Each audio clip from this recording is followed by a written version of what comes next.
ಏರ್ಪೋರ್ಟ್ಗೆ ಬಂದಂತಹ ಪ್ರಯಾಣಿಕನ ಲಗೇಜ್ ಟ್ರಾಲಿಯಲ್ಲಿ ಚಿನ್ನ ಪತ್ತೆಯಾಗಿದೆ. ಕೆಂಪೇಗೌಡ ಅಂತಾರಾಷ್ಟ್ರೀಯ ವಿಮಾನ ನಿಲ್ದಾಣದಲ್ಲಿ 3.5 kg ಚಿನ್ನ ಪತ್ತೆಯಾಗಿದೆ. ದುಬೈನಿಂದ ಬಂದಿದ್ದಂತಹ ಕೋ ಪ್ಯಾಸೆಂಜರ್ ಲಗೇಜ್ ಟ್ರಾಲಿಯಲ್ಲಿ ಈ ಚಿನ್ನ ಇತ್ತು. ಅದು 1-2 ಅಲ್ಲ 3.5 kg ಚಿನ್ನದ ಬಿಸ್ಕೆಟ್. ಅದನ್ನು ಬ್ಯಾಗ್ನಲ್ಲಿ ಇಟ್ಟು ಸ್ಮಗ್ಲರ್ಸ್ ಅಲ್ಲಿಂದ ಪರಾರಿಯಾಗಿದ್ದಾರೆ. ಚಿನ್ನ ವಶಕ್ಕೆ ಪಡೆದು ಏರ್ಪೋರ್ಟ್ ಕಸ್ಟಮ್ಸ್ ಅಧಿಕಾರಿಗಳು ಪರಿಶೀಲನೆ ಮಾಡ್ತಾ ಇದ್ದಾರೆ. ಈ ಹಿಂದೆ ರನ್ಯಾರಾವ್ ಚಿನ್ನ ಸ್ಮಗ್ಲಿಂಗ್ನ ಕೇಸ್ನಲ್ಲಿ ತಗಲಾಕೊಂಡಿದ್ದಾರಲ್ಲ. ಮಾತ್ರ ಅಲ್ಲ, ಅದು ಒಂದು ಮಾತ್ರ ಅಲ್ಲ, ಈ ಥರದ ಅನೇಕ ಘಟನೆಗಳು ಆಗ್ತಾನೆ ಇರ್ತವೆ. ಇದೊಂದು ರೀತಿ ದೊಡ್ಡ ಸ್ಮಗ್ಲಿಂಗ್ ಗ್ಯಾಂಗ್ ಇದು. ಇದೇ ಕೆಲಸ ಇವರಿಗೆ. ದುಬೈನಿಂದ ಕಡಿಮೆ ಬೆಲೆಗೆ ಚಿನ್ನವನ್ನು ಖರೀದಿ ಮಾಡಿ ಇಲ್ಲಿ ಕಸ್ಟಮ್ಸ್ ಡ್ಯೂಟಿಯನ್ನು ಸ್ಕಿಪ್ ಮಾಡೋದಕ್ಕೆ, ಕಟ್ಟದೇ ಇರೋದಕ್ಕೆ ಇಲ್ಲಿಗೆ ಸ್ಮಗಲ್ ಮಾಡ್ತಾ ಇರ್ತಾರೆ. ನೋಡಿ, ಇಲ್ಲೂ ಕೂಡ 3.5 kg ಚಿನ್ನ ಪತ್ತೆಯಾಗಿದೆ. 3.5 kg. ಹೇಗೆ ಅದನ್ನು ಅರೇಂಜ್ ಮಾಡಿದ್ದಾರೆ ನೋಡಿ.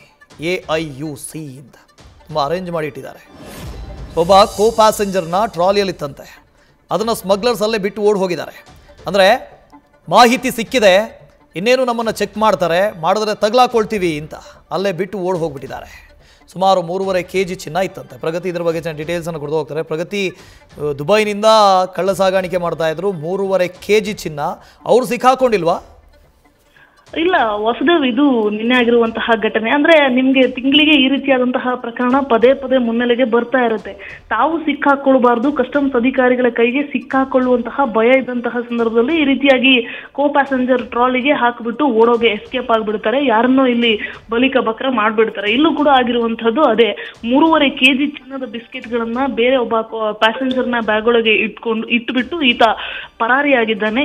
ಯಾರ ಬ್ಯಾಗ್ ಅಲ್ಲಿ ಇತ್ತು ಅಂದ್ರೆ ಯಾರ ಒಂದು ಟ್ರಾಲಿಯಲ್ಲಿ ಇತ್ತು ಆ ವ್ಯಕ್ತಿಗೆ ಆತನ ಒಂದು ಟ್ರಾಲಿಯಲ್ಲಿ ಇರೋ ಬಗ್ಗೆ ಗೊತ್ತೇ ಇರಲ್ಲ.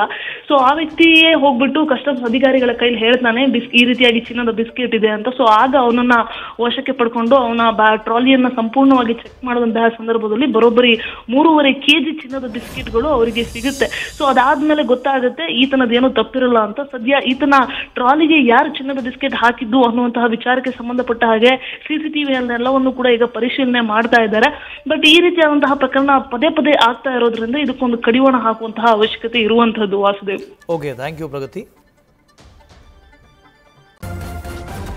ನ್ಯೂಸ್ ಫಸ್ಟ್, ನಿರ್ಭೀತಿಯಿಂದ ನಿಮ್ಮ ಪರವಾಗಿ.